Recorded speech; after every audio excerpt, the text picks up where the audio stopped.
Bonjour à tous.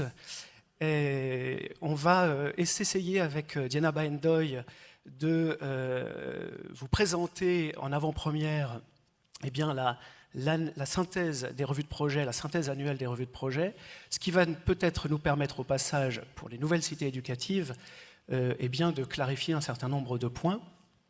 Je rassure tout le monde, si ce n'est pas le cas, il y aura peut-être le temps d'un jeu de questions-réponses à la fin. Et quoi qu'il arrive, les documents et la synthèse annuelle de la revue de projet vous parviendra dans les tout prochains jours. Je crois que c'est la semaine prochaine que nous avons prévu d'envoyer tout ça. Ou d'ici la fin mars, en tout cas. J'anticipe un petit peu. Bon, voilà. Avant de démarrer, peut-être, Diana, moi, je voudrais revenir sur les questions de cité et les échanges. Et peut-être rappeler qu'effectivement, toute question peut être répondue en académie. Et bien sûr, il faut vous tourner vers vos services en ce qui concerne l'éducation nationale. Nous sommes aussi à la DGESCO, le bureau B23, l'éducation prioritaire et des territoires, à votre disposition pour répondre à des incertitudes, des questionnements qui pourraient surgir sur des aspects administratifs, financiers. Ça me laisse l'occasion de dire que Saïda Belaïd, que certains connaissent déjà, nous a rejoint très récemment et elle est à mes côtés et aux côtés de Stéphanie Veloso, la chef du bureau, pour répondre à vos questions. Voilà, je voulais faire le pont avec ce qui avait été dit précédemment. On va vous contextualiser un petit peu la revue de projet, pour rappeler quelques éléments. On vous fera après peut-être une analyse opérationnelle, un deuxième temps d'analyse un peu plus financière, et puis on reviendra sur la dynamique de réseau que génèrent finalement les cités éducatives et qui nous semble évidemment très importante à rappeler ici. Alors, peut-être, je ne sais pas si si vous voyez le PowerPoint, voilà, merci. On se repose le cadre, bien évidemment, et on a parlé de souplesse tout à l'heure, et c'est évidemment très important de conserver cette souplesse dans les cités éducatives. Néanmoins, cette revue de projet revêt un caractère obligatoire, et en tout cas c'est rappelé dans la convention cadre, et il m'appartient ici de le rappeler, donc je le fais avant de démarrer sur cet exercice. On sait que les conditions locales et puis les conditions, on dirait, de crise sanitaire ont empêché un certain nombre de choses, donc bien entendu, nous avons un niveau d'indulgence adapté à ce que vous vivez. Alors, qu'est-ce que la revue de projet ? D'abord, c'est vous permettre à vous de mesurer l'avancée réelle de votre projet, de ce que vous aviez imaginé, initié au départ, et de revenir sur les priorités qui avaient été identifiées par les partenaires et par les engagements qui ont été pris par chacun des financeurs. Alors, la revue de projet a comme ça cette vocation à vous permettre de faire un bilan, un premier bilan. On tient aussi à ce qu'elle conserve une dynamique d'identification des freins que vous avez pu rencontrer, et puis peut-être de se concentrer sur les réussites pour aboutir à des actions correctives, on va dire, nécessaires collectivement au sein de cette troïka. Alors, ce bilan d'étape doit être un rendez-vous d'anticipation pour la suite du projet.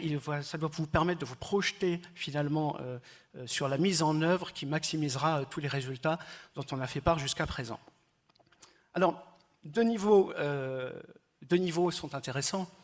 Il y a le niveau que je viens d'évoquer, c'est-à-dire le niveau territorial qui va vous intéresser, voir ce qui se passe, mais la revue de projet a un autre enjeu, c'est celui de nous permettre au niveau national d'avoir une vision d'ensemble sur ce que vous vivez sur vos territoires, sur vos périmètres, et voir dans quelle mesure les temps de passage que vous étiez accordés sont respectés et dans quelle mesure ils ne le sont pas et pourquoi ils ne le sont pas. Alors, pour ceux qui connaissent déjà la revue de projet, vous savez que ça peut être établi en lien avec les autorités académiques, les services de l'État en région, les services de l'État associés en raison de leurs compétences particulières. Je pense notamment à la DRAC, DRAGES, l'ARS, enfin j'en passe et des meilleurs. Bien entendu la municipalité qui doit être partie prenante finalement dans le pilotage du projet, notamment quand il s'agit de projets intercommunaux en lien avec d'autres, enfin des projets qui existaient déjà et qui simplement sont poursuivis, déployés dans le cadre des cités éducatives. Alors, qu'est-ce que la revue de projet? C'est bien entendu un plan prévisionnel, sur la base de votre plan prévisionnel d'action. Eh bien, le préfet du département va organiser avec les services de l'éducation nationale et la collectivité territoriale ce grand moment. Souvent, il a pu être fait, on l'a vu, de manière directe, en présence, mais parfois il a pu être fait en visioconférence pour tenir compte des aspects que vous imaginez. Alors, les éléments qui sont à retourner à la coordination nationale. Ce sont des outils qui sont mis à votre disposition. On a un fichier Word, un fichier Excel, c'est de manière très concrète. Ces documents ont été revisités, allégés, adaptés en fonction de vos remarques de la première année. Et ils doivent normalement vous garantir une remontée la plus efficace et la plus facile possible. On sait que c'est parfois encore difficile à certains endroits, mais on compte vraiment sur vous pour qu'il y ait une remontée de ces éléments. Alors cette année, pour votre information, on a eu 98% des cités éducatives qui ont fait remonter leur revue de projet. C'est globalement extrêmement satisfaisant, mais si on considère le caractère obligatoire que j'ai évoqué en début, on peut se dire qu'il y a encore une petite marge de progrès.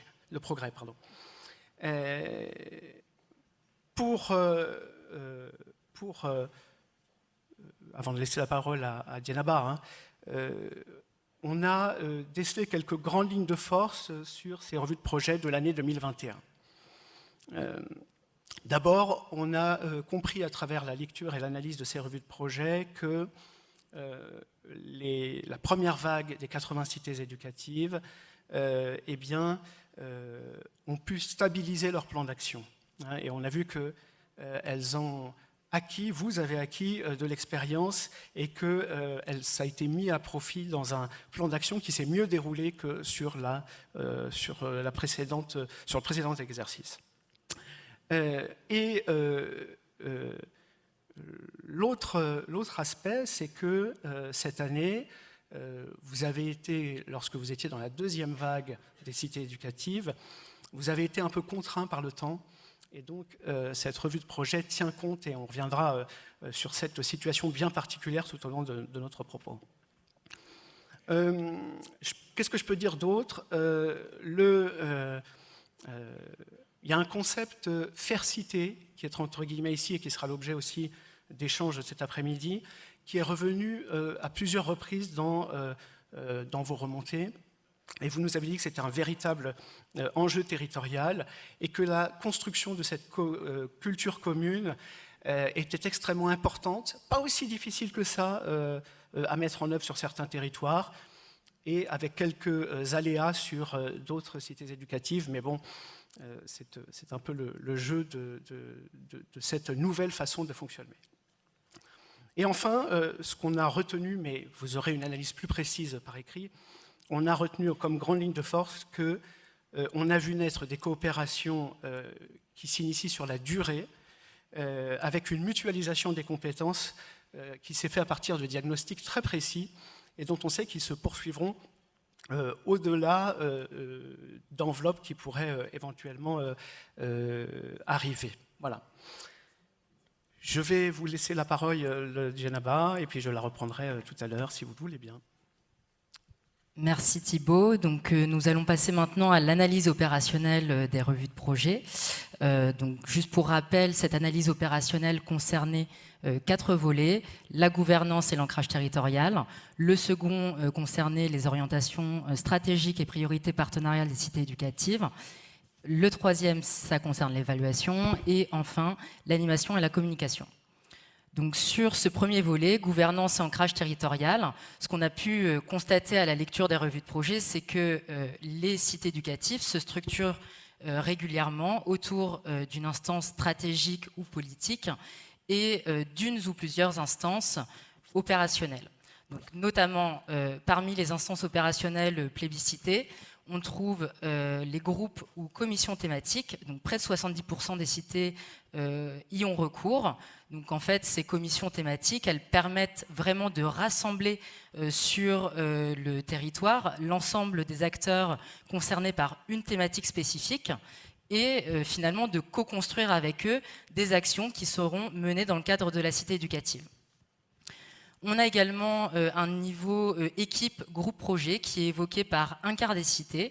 Donc ce groupe projet, il est souvent constitué des représentants opérationnels de la Troïka, à savoir le délégué du préfet, le principal du collège chef de file, un représentant de la collectivité, bien sûr le ou les chefs de projet opérationnels, qu'ils soient côté ville ou côté éducation nationale.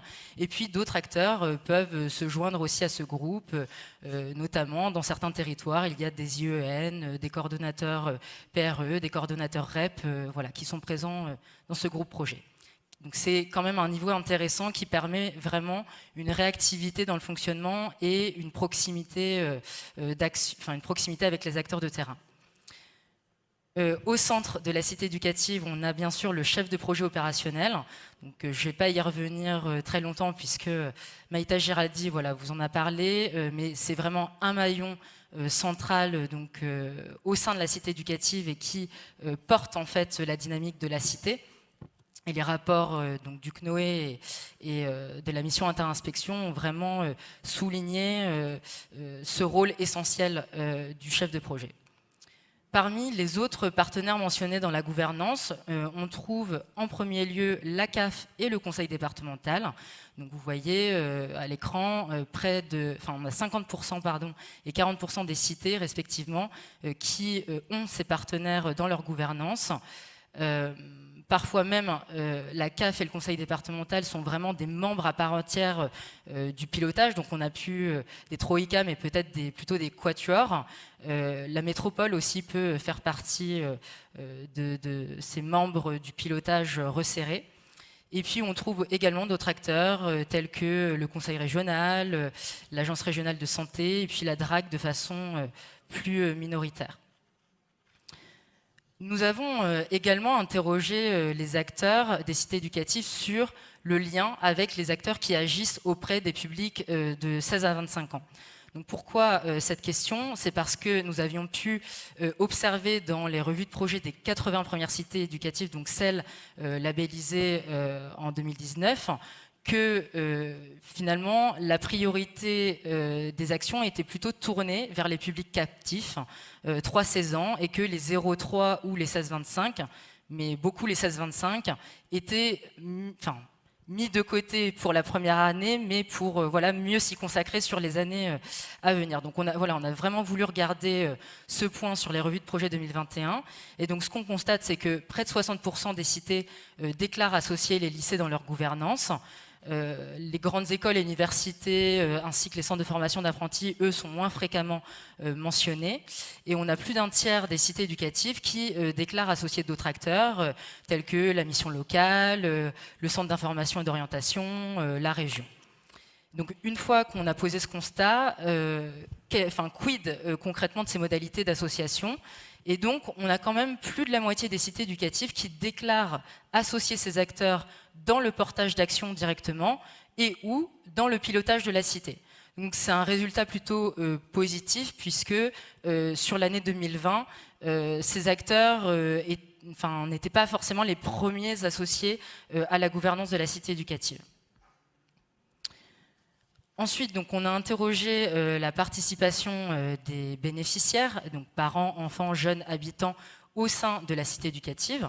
Donc, c'est vrai qu'au niveau de la coordination nationale, dès la phase de lancement des projets de cité éducative, nous avons vraiment invité les cités éducatives à essayer de mobiliser au maximum les bénéficiaires. Donc, bien sûr, les cités éducatives partagent cet objectif, hein, mais on constate qu'il y a quand même une faible proportion de cités, donc c'était 35% des cités, qui déclaraient avoir pu réellement associer les bénéficiaires dans le cadre de leur gouvernance. Et donc, quels sont les motifs ? Le premier, c'est le contexte de crise sanitaire, hein, qui a été vraiment défavorable à cette mobilisation physique des publics.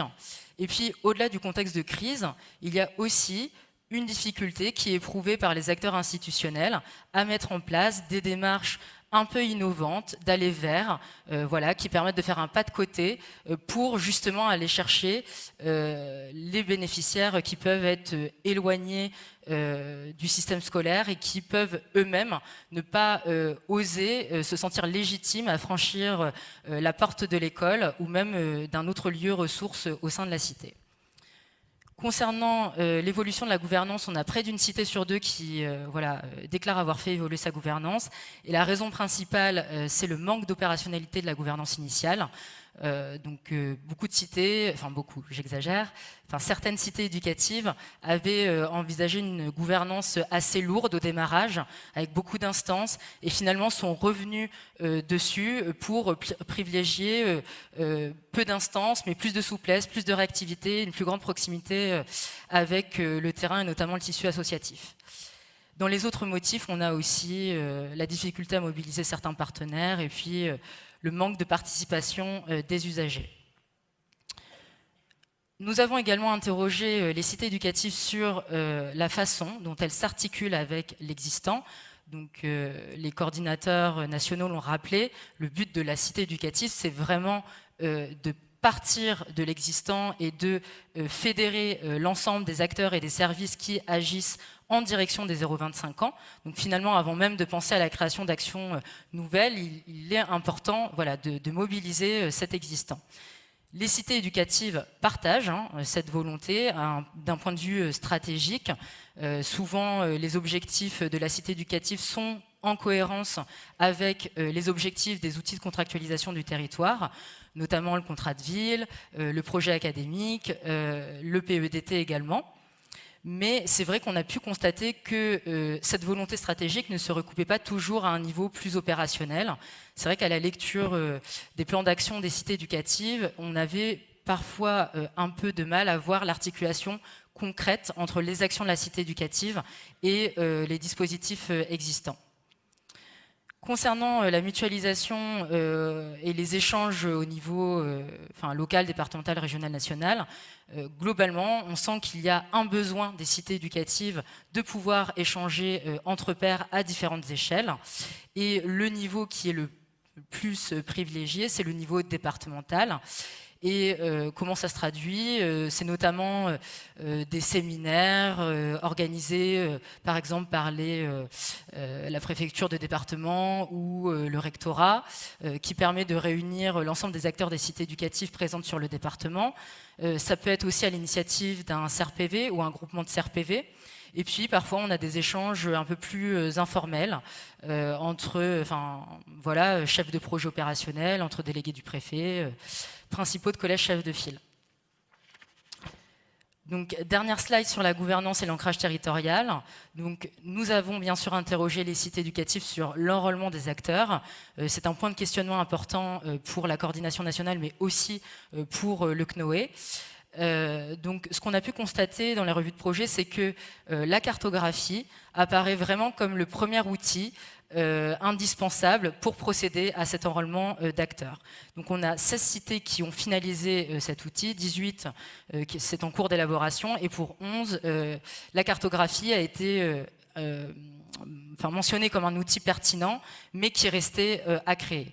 Et donc pourquoi cet outil apparaît comme un levier intéressant? C'est parce qu'il permet d'une part de favoriser l'interconnaissance entre professionnels du territoire, mais aussi de rendre lisible l'offre existante sur le territoire pour les bénéficiaires qui peuvent parfois être un peu perdus par ce panel de dispositifs existants. Dans les autres outils, donc vous le voyez sur le graphique, on a également l'organisation de temps pléniers, donc tout temps collectif, des séminaires, des forums, qui permettent en fait de fédérer de façon large les acteurs du territoire. Il y a également, encore une fois, les chefs de projet opérationnels qui sont moteurs dans cet enrôlement, puisque ce sont souvent eux qui vont aller prendre leur bâton de pèlerin, toquer aux portes des partenaires pour présenter la démarche de la cité éducative et donc essayer de nouer des partenariats avec les différents acteurs. Les groupes de travail thématiques, j'en ai parlé, voilà, c'est aussi un levier pour l'enrôlement. Et puis, on a d'autres outils un peu plus classiques, type annuaire répertoire des acteurs ou les appels à projets aussi. Concernant les orientations stratégiques et priorités partenariales, nous avons pu constater que la majorité des cités éducatives s'étaient vraiment approprié les 3 grands axes stratégiques nationaux, en les adaptant bien sûr à leur réalité de terrain, parfois en faisant des parcours un peu thématiques, par exemple un parcours santé, sport, bien-être, un parcours citoyenneté, culture, enfin voilà, vraiment adapté aux réalités du terrain. Une minorité de cités éducatives ont indiqué une évolution de leurs priorités pour justement s'ajuster à des besoins nouveaux qui ont émergé sur l'année 2021. Donc pour comparaison avec l'année 2020, on avait plus d'une trentaine de cités éducatives qui avaient fait évoluer leurs priorités partenariales. Pourquoi? Parce que contexte de crise sanitaire, des besoins émergents, notamment le besoin de lutter contre la fracture numérique et aussi de permettre la continuité pédagogique. Donc voilà, elles avaient dû revoir un peu ces priorités partenariales.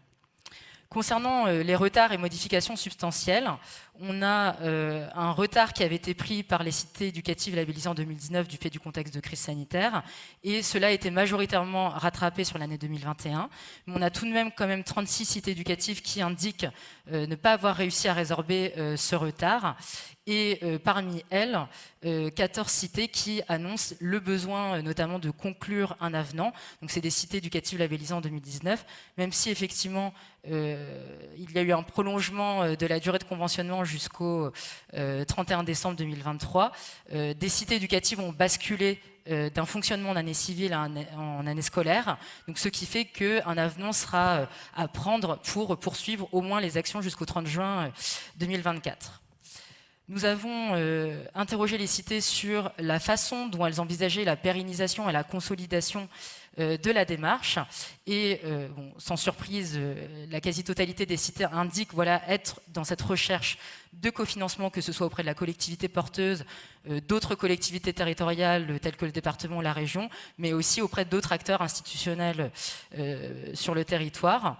Et cette volonté affichée par les cités éducatives, c'est vrai qu'elle peut apparaître un petit peu en décalage avec les contributions financières réelles qui ont été déclarées par les cités éducatives. Mais Thibaut reviendra sur les éléments financiers plus tard.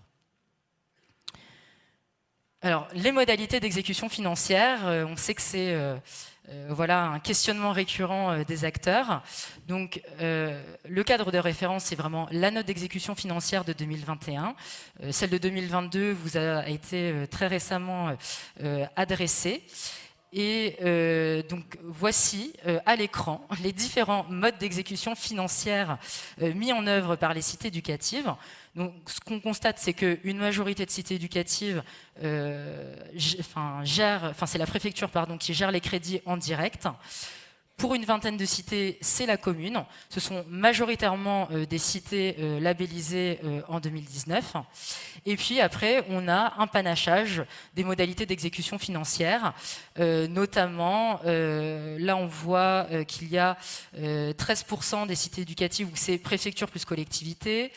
Alors 6% c'est la caisse des écoles, 5% c'est une préfecture plus caisse des écoles. Bon voilà, vous aurez de toute façon dans le rapport le détail de toutes ces configurations financières avec le nom des cités éducatives correspondantes.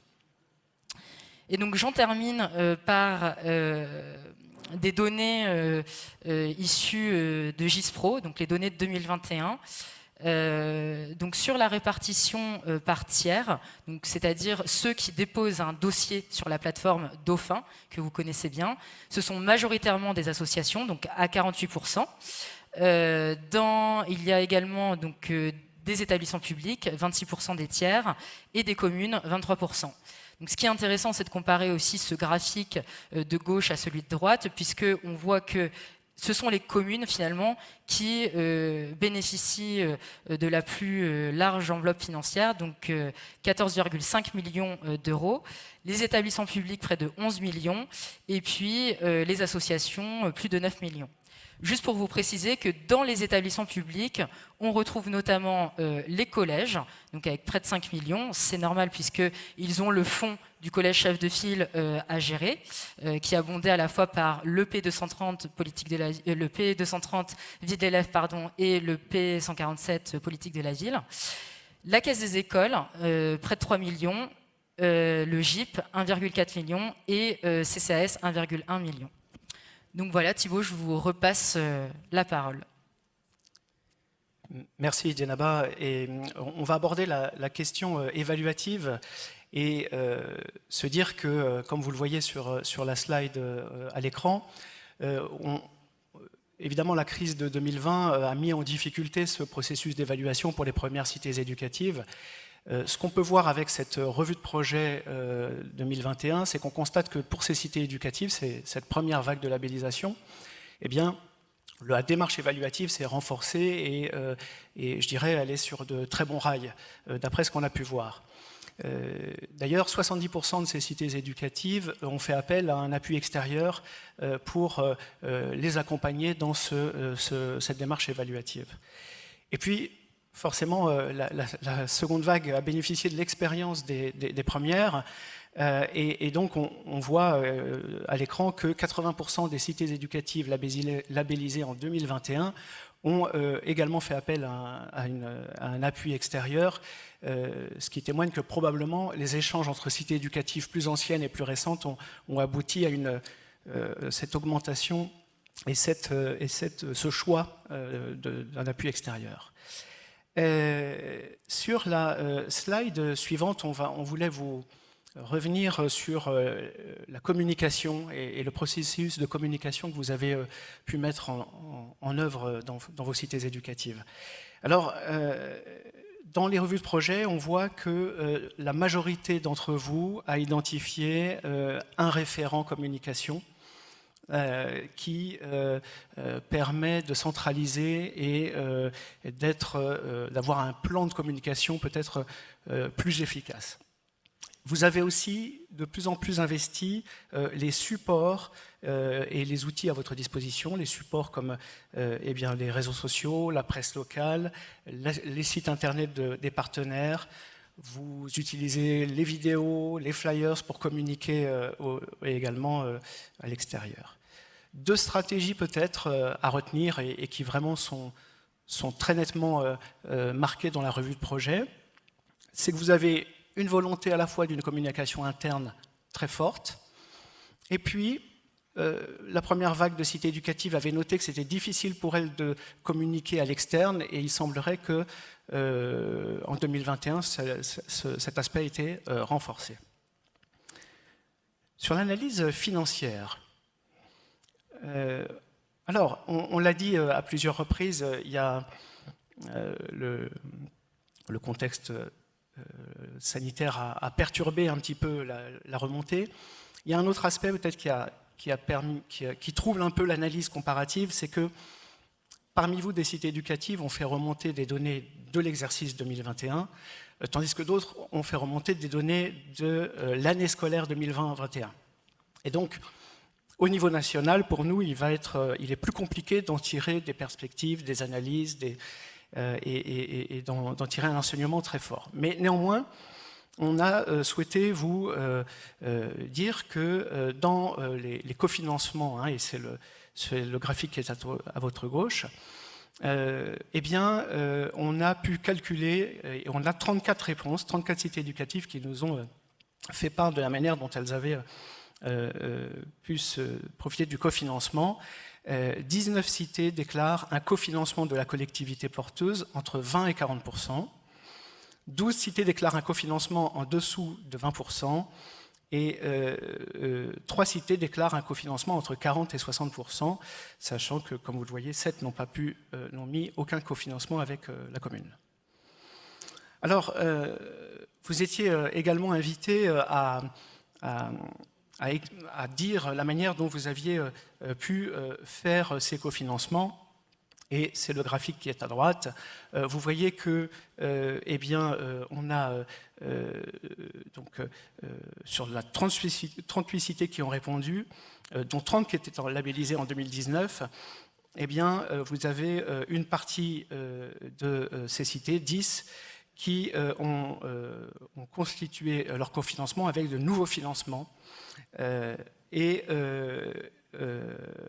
donc, 4, pardon, je me perds dans mes notes, je suis désolé. En fait, je ne vois pas très bien le graphique.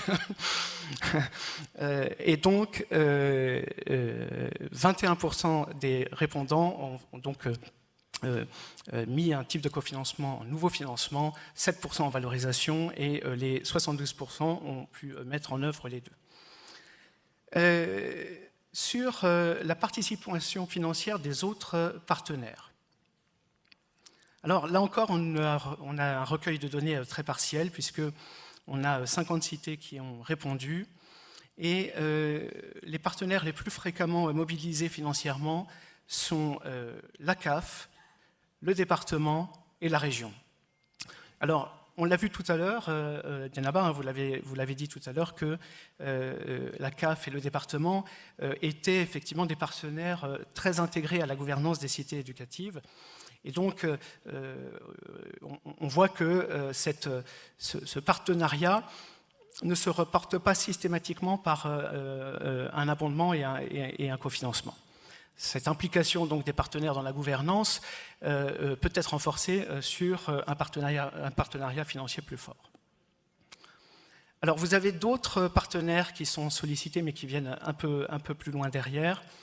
Et il n'y a pas d'ordre dans ce que je dis là, hein. Vous avez des agglomérations, les métropoles, des bailleurs sociaux, l'ARS, la DRAC, et puis des fondations privées.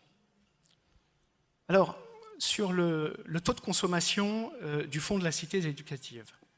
Alors, le fonds de la cité éducative, comme on l'a déjà dit tout à l'heure, il a pour but de financer des actions de nature socio-éducative au bénéfice des enfants et des jeunes de l'ensemble de la cité éducative. On a parlé des 0,25 ans, comme vous le savez.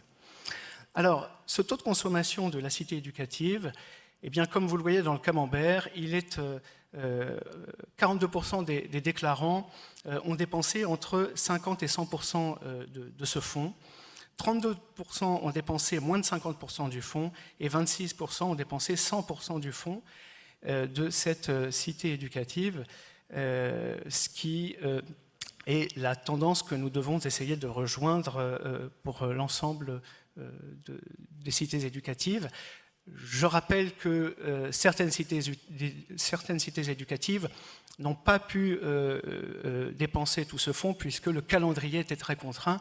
Nous en avons évidemment bien conscience. Alors,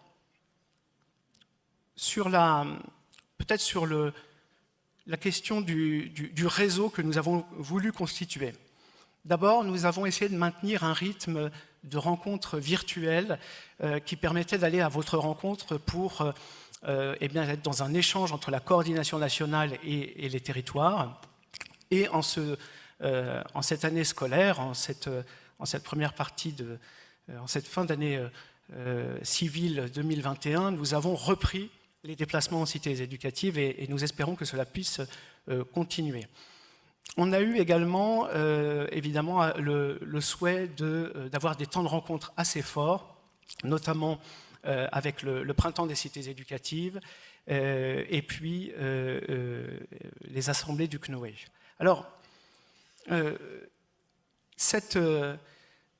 la stratégie d'accompagnement que nous avons voulu, elle était à la fois de pouvoir vous rencontrer à travers ces moments, c'était aussi d'essayer de faire en sorte qu'on ait des rendez-vous réguliers, c'est l'objet des questions de cité qui ont lieu tous les 15 jours.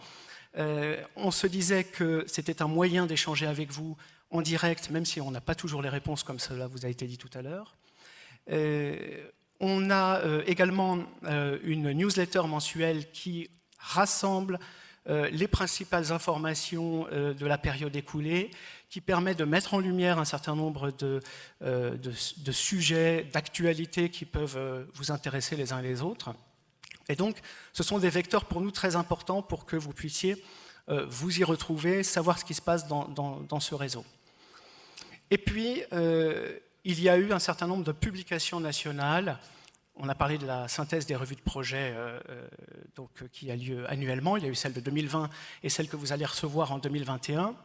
Le rapport du CNOE 2020 et une mission inter-inspection aussi qui s'est déroulée sur cette même période. La synthèse des évaluations par le biais de l'INGEP. Et puis on a aussi également la revue diversité dans laquelle les acteurs à la fois des cités éducatives à l'échelon national, les institutions, la NCT, la DGESCO ont pu publier des articles. Et donc pour nous, ce sont aussi des moyens de fédérer comme ça ce réseau. Et pour nous, c'est extrêmement important que vous ayez tous en tête que cet ensemble constitue une dynamique que nous souhaitons la plus largement partager. Et puis, peut-être en dernier point, comme vous le savez pour celles et ceux qui sont déjà dans la démarche des cités éducatives depuis quelques mois, on a des thématiques fortes portées par les cités éducatives au travers des groupes pilotes et des animateurs des groupes pilotes qui sont avec nous aujourd'hui et qui seront d'ailleurs avec nous sur la partie qui va suivre et je dirais sur la pause méridienne, puisque dans l'espace forum, les animateurs et les thématiques des groupes pilotes pourront vous retrouver pour échanger avec vous. Je crois d'ailleurs que nous avons mis des ballons avec les noms des thématiques pour être certains de les retrouver. Voilà, alors, sur cette page, on souhaitait vous dire que tous ces objets à la fois de publication, de rencontres, ont vraiment vocation à essayer de constituer un réseau. Cette journée d'aujourd'hui doit aussi permettre de constituer ce réseau, de l'initier pour ceux et celles qui ne se connaissent pas encore, se renforcer pour celles et ceux qui travaillent déjà ensemble. Voilà ce que nous souhaitions vous dire, en vous rappelant que tous les éléments que nous avons brossés un peu rapidement vous parviendront à la fin du mois de mars, c'est-à-dire dans des délais finalement très courts. Merci pour votre attention. Nous avons quelques instants d'échange possibles, quelques minutes pour répondre à des questions ou prendre vos remarques. Merci à vous.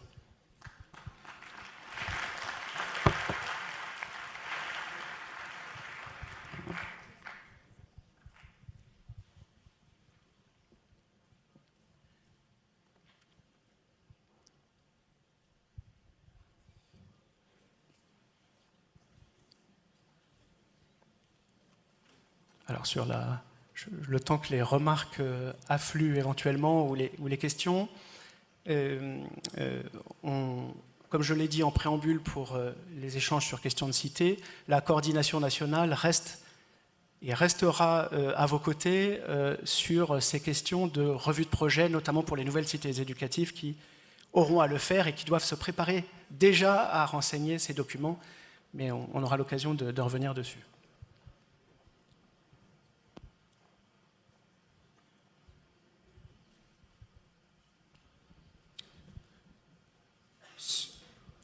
Il y a une remarque et une question. Monsieur. Oui, bonjour. Stéphane Geldov, donc je représente la cité éducative pour Los-les-Oliveaux, dans le Nord. Sur la présentation, il était indiqué que 20 collectivités faisaient le portage financier. Donc, nous, on est une nouvelle cité éducative. Je découvre les documents et il me semble qu'il est proscrit que ce soit une collectivité qui porte. Est-ce que j'ai mal compris? Est-ce que vous pouvez préciser le propos? Merci. Non, vous avez tout à fait raison de le rappeler. Donc, juste pour recontextualiser un petit peu les choses. Donc, pour les 80 premières cités éducatives, il y a eu une note d'exécution financière, bien sûr, concernant l'exercice 2020. Et donc, dans cette note, il n'y avait pas cette interdiction, on va dire. Et donc, on a souhaité la mettre en place à partir d'avril 2021. Donc, ce qui explique les 20 cités. Je vous disais, c'est vraiment majoritairement des cités éducatives qui sont labellisées en 2019, avec qui on a pu échanger et qui ont pu voilà, nous dire qu'elles réfléchissaient à peut-être des nouvelles modalités d'exécution financière pour se remettre en conformité avec la note de 2021.